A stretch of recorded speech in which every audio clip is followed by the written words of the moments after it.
Hello students, very good afternoon. Students, we are going to study the chapter number 2, which is Lost Spring by Anis Jung. और students, इसमें passage 6 तक मैं आपको पढ़ा चुका हूँ और पैराग्राफ 7 से फिर मैं आगे बढ़ाने जा रहा हूँ। और आप लोग अगर चैनल को सब्सक्राइब नहीं किए हैं तो सब्सक्राइब कर लें और साथ ही साथ अपने दोस्तों को भी शेयर कर दें। तो आइए बिना देरी किए हुए हम लोग स्टार्ट करते हैं आज का अपना नया पैराग्राफ। तो students, my acquaintance with the barefoot rag pickers leads me to the Simapuri, a place on the periphery of Delhi, yet miles away from it, metaphorically। तो स्टूडेंट्स, मैंने आपको बताया कि अनीस जंग की मुलाकात रैग पिकर्स से होती थी। रैग पिकर्स का जो विशुद्ध हिंदी है वो होता है कबाड़ी के जो बच्चे हैं, यानी जो कबाड़ियों की बात हो रही है। तो अनीस जंग बोलती है माय एक्विटेंस, मेरा परिचय यानी मेरी जान पहचान हो गई किसके साथ? With bare footed rag pickers, नंगे पैर रहने वाले कबाड़ियों के साथ।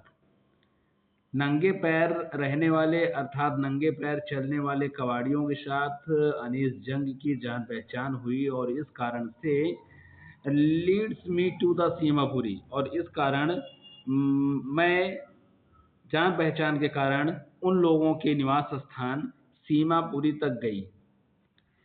अ प्लेस ऑन पेरीफेरी, और जहाँ तक सीमापुरी का संबंध है तो सीमापुरी जो है एक place on the periphery of Delhi. ये कहाँ पर है? दिल्ली के पेरीफेरी पर है, दिल्ली के बॉर्डर पर है। दिल्ली के अंदर नहीं है, दिल्ली के बॉर्डर पर स्थित है। कौन स्थान? सीमापुरी। आगे और देखते हैं।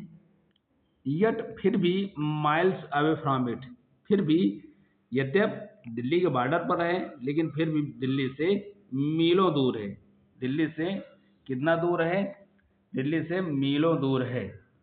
मेटाफोरिकली का मतलब यही होता है कि अगर हम तुलना करें, अगर हम दिल्ली से तुलना करें तो दिल्ली के बॉर्डर पर तो है, although Seemapuri is located at the border of Delhi, but it is far away from it. Those who live here, और वे लोग जो यहाँ रहते हैं, कहाँ? सीमापुरी में। Those who live here, जो यहाँ रहते हैं, are squatters। ये क्या है? स्क्वाटर्स। स्क्वाटर बोलते हैं स्टूडेंट्स। स्क्वाटर का जो सटीक हिंदी है, अवैध रूप से निवास करना। यहाँ पर ये लोग जो सीमापुरी में जो लोग रह रहे हैं, ये लोग अवैध रूप से रह रहे हैं। ये इनकी अपनी जमीन नहीं है, इसके बावजूद ये लोग यहाँ पे रह रहे हैं। ये लोग यहाँ पर स्क्वाटर्स के रूप में रह रहे हैं, अवैध रूप से रह रहे हैं। अच्छा, अवैध रूप से अगर ये रह रहे हैं तो कहाँ से आए ये भी जानते हैं। हु केम फ्रॉम बांग्लादेश, ये लोग बांग्लादेश से आए हैं। और कब? Back in 1971। ये लोग कब आए हैं? 1971 में आए। ये लोग कब आए? 1971 में आए। कहाँ से आए? बांग्लादेश से आए। और यहाँ पर ये लोग कैसे रह रहे हैं? इस वर्ड को मत भूलना, ये लोग यहाँ पर इलीगल तरीके से रह रहे हैं। तत्कालीन गवर्नमेंट की अपनी जो भी पॉलिसीज रही हों, लेकिन वो पॉलिसीज देश को कमजोर करने वाली पॉलिसीज थी। साहब्स फैमिली इज अमंग देम, ये साहब का जो परिवार है ये भी उसमें से एक था। साहब का जो परिवार है उसी में से एक था। Seemapuri was then a wilderness as far as Seemapuri is concern. तो सीमापुरी एक वाइल्डरनेस था। वाइल्डरनेस का जो मतलब होता है, इसका मतलब क्या होता है? निर्जन। निर्जन, निर्जन का मतलब होता है a place where nobody lives, एक स्थान जहाँ पे कोई नहीं रहता, वो निर्जन कहलाता है।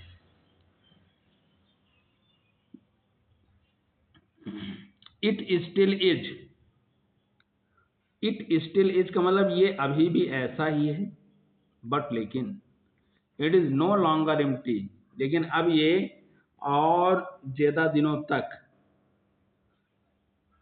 अब खाली नहीं रहने वाला। अभी भी ऐसा है, लेकिन अब आगे इससे ज्यादा ये खाली नहीं रहने वाला। In structures of mud, dear students, आगे देखते हैं। इन स्ट्रक्चर्स ऑफ मड, इसका मतलब क्या है? इस वर्ड का मतलब क्या है? आइए समझते हैं।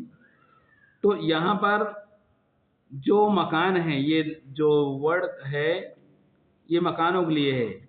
सीमापुरी में तत्कालीन उस समय जो ये मकान बने हुए थे ना, ये मकान कच्ची मिट्टी के बने हुए थे, with roofs of tin, roofs of tin and टार्पोलिन। Tin का मतलब टिन होता है, और टार्पोलिन को कुछ जगहों पर हम ऐसे यूज करते हैं, नहीं तो जो हमारे देहात में तिरपाल होते हैं उसी को बोलते हैं टार्पोलिन। तो कुछ मकानों पर तो छत के रूप में, छत तो था नहीं, कुछ मकानों में टीना लगा हुआ था और कुछ मकानों में तिरपाल लगा हुआ था। और ये जो तिरपाल लगा हुआ था ना, ये एक प्रकार से मान के चलिए, इसके अलावा डिवाइड ऑफ सीवेज, यहां पर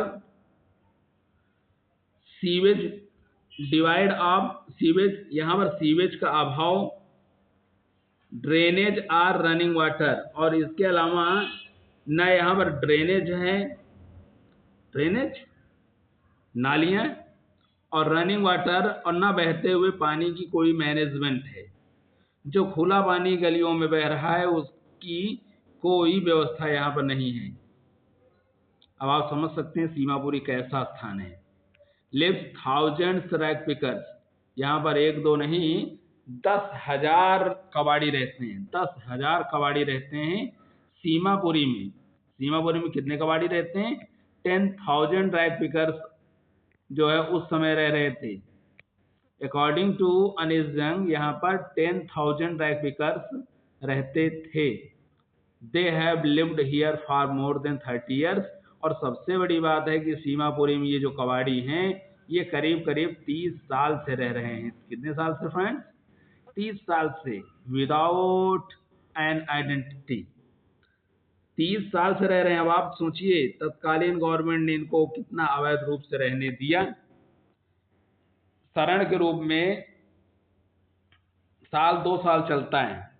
30 साल तक अगर कोई अवैध रूप से देश में रह रहा है, तो आप समझ सकते हैं कि तत्कालीन गवर्नमेंट कितना निष्क्रिय और कितना देश के साथ, जिसको हम एक प्रकार से मतलब गलत ही बोल सकते हैं कि देश के साथ कितना गलत उन सरकारों ने किया है। विदाउट परमिट, बिना अनुमति, हाँ, विदाउट एन आइडेंटिटी, ये लोग जो 30 साल से रह रहे थे बिना पहचान पत्र के रह रहे थे। विदाउट परमिट, बिना किसी अनुमति के ये लोग रह रहे थे, बिना पहचान के, बिना अनुमति के रह रहे थे, और बट विद राशन कार्ड। और सबसे बड़ी बात है, हद तो तब हो जाती है जब इनको राशन कार्ड भी, इनके पास पहचान पत्र तो नहीं है स्टूडेंट्स, इनको अनुमति तो नहीं है देश में रहने की, लेकिन राशन कार्ड इनके पास है। आप समझ सकते हैं कितनी बड़ी बात। और that get their names on voter, और इससे भी बड़ी बात और क्या हो सकती है, इनके पास राशन कार्ड है और उस राशन कार्ड के कारण वोटर लिस्ट में इनका नाम भी पड़ चुका है। वोटर लिस्ट में इनका नाम पड़ चुका है, देश के नागरिक नहीं है और वोटर लिस्ट में अगर नाम पड़ जाए तो आप समझ सकते हैं कि सरकारें कितना निष्क्रिय रही हैं देश के प्रति। And enable them two by grain, और ये जो लोग थे देश के नागरिक ना होते हुए भी वोटर कार्ड भी था, वोटर लिस्ट में इनका नाम भी था, राशन कार्ड भी था, और इतना ही नहीं, ये लोग अनाज लेने के हकदार भी थे। डियर स्टूडेंट्स, आगे और देखते हैं। Food is more important for survival. जहां तक ये जो सीमापुरी में लोग रह रहे थे, जो कबाड़ी लोग रह रहे थे, इन लोगों के लिए भोजन ज्यादा महत्वपूर्ण था फॉर सर्वाइवल, जिंदा रहने के लिए, देन एंड आइडेंटिटी। पहचान पत्र नहीं है तो क्या फर्क पड़ता है, भोजन तो मिल रहा है। पहचान पत्र न होते हुए भी इनको इंडिया में खाने को मिल रहा है, इससे बड़ी बात और क्या हो सकती है। और ये वही लोग हैं जो खाते इंडिया का हैं लेकिन देश विरोधी कार्यों में लिप्त हैं। If at the end of the day, यहां पर अनीश जंगी ने कहा कि भोजन ज्यादा महत्वपूर्ण है पहचान पत्र की तुलना में। If at in the end of the day, अगर दिन के अंत में, we can feed our family, अगर दिन के अंत में हम अपने परिवार को भोजन करा सकते हैं और गो टू बेड, और बिस्तर पे जा सकते हैं without an aching stomach. Aching stomach का मतलब होता है क्या कि एक प्रकार से इसको हम बोलते हैं जब भूखा पेट होता है तो जो एक अजीब प्रकार का दर्द होता है बिना पेट दर्द के, वो पेट दर्द जो भूखे होने के कारण होता है। अगर हम अपने परिवार को भोजन करा सकें और गो टू बेड और बिस्तर पर जा सकें बिना खाली पेट के कारण जो एक अजीब सा दर्द होता है, अगर हम ऐसा करने में सक्षम हों तो we would rather live here, हम लोग यहीं पर रहना पसंद करेंगे, then in the field of that, उन मैदानों की तुलना में, उन खेतों की तुलना में, that gave us know grain, जो हमें कोई अनाज नहीं देते हैं। कौन से खेत अनाज नहीं देते हैं? वो बांग्लादेश में जो खेत छूट गए हैं ढाका में, वो खेत अनाज नहीं देते थे, वहाँ पे हर महीने तूफान आते थे, सब कुछ नष्ट हो जाता था। और उसकी तुलना में यहाँ पर भारत में रह करके बिना नागरिक हुए भर करके पेट भर के उनको खाने को मिल रहा है, और क्या चाहिए उन्हें। और ये बात कौन कह रहा है? अनीश जंगी से बताया किसने?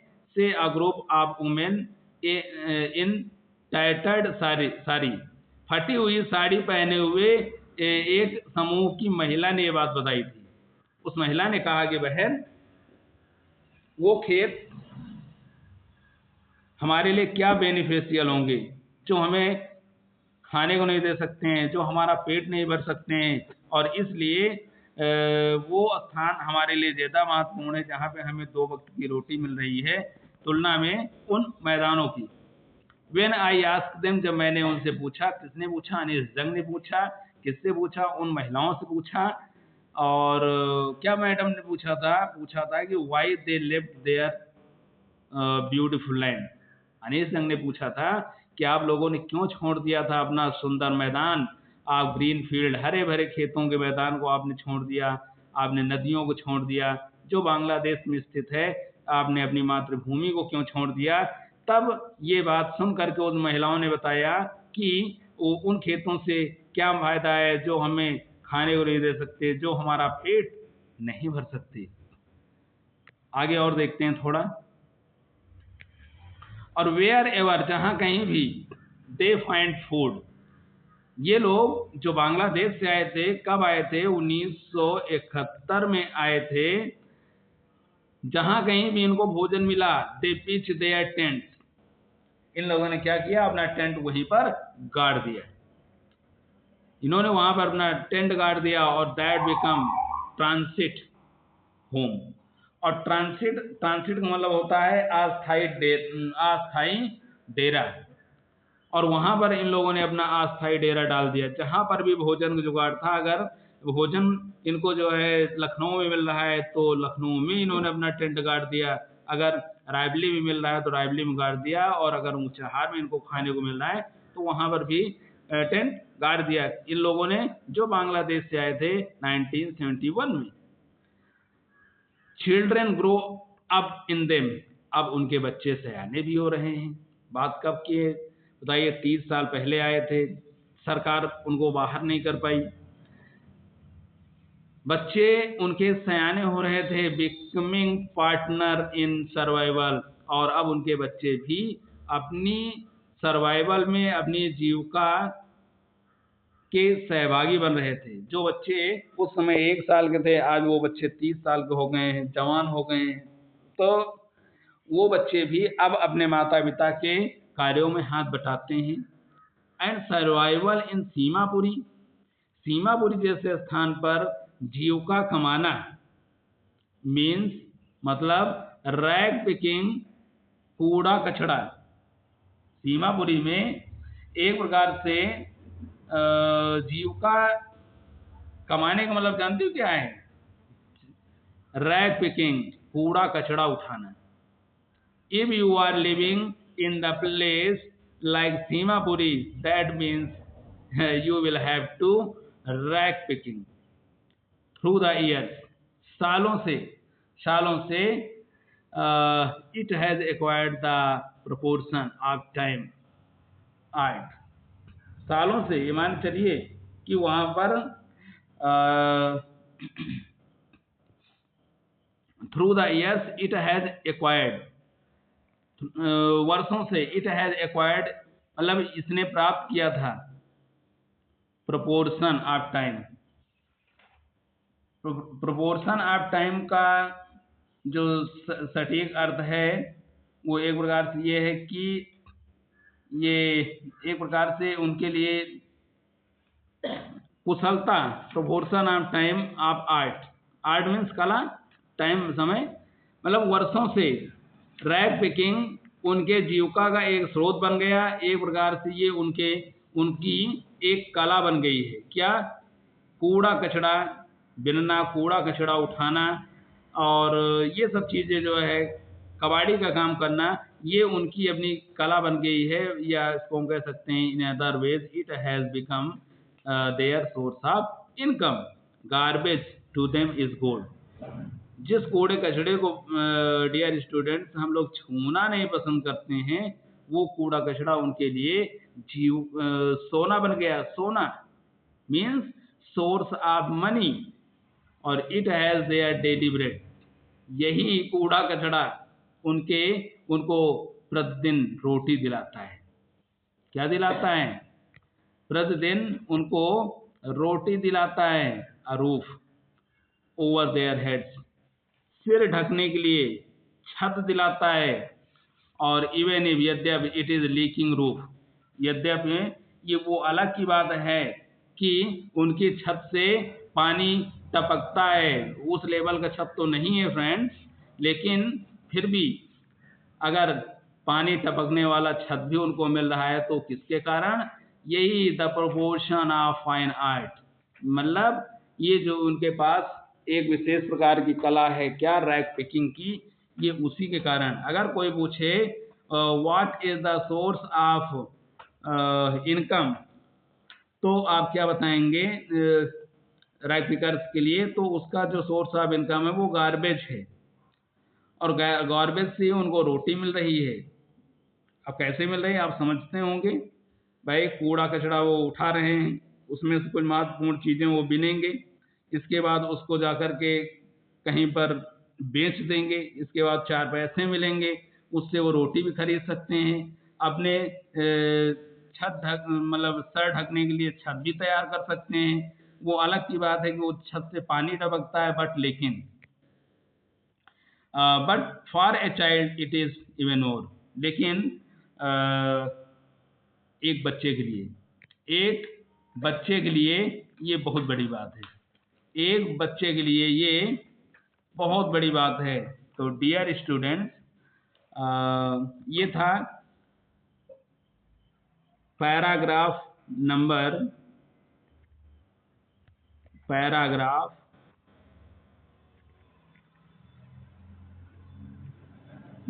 7। ये मैंने आज एक्सप्लेन किया है और आप लोग इसको ज़रूर देखेंगे, और अगर एक बार भी न समझ में आए तो 2 बार सुन लेंगे, बिल्कुल रट जाएगा।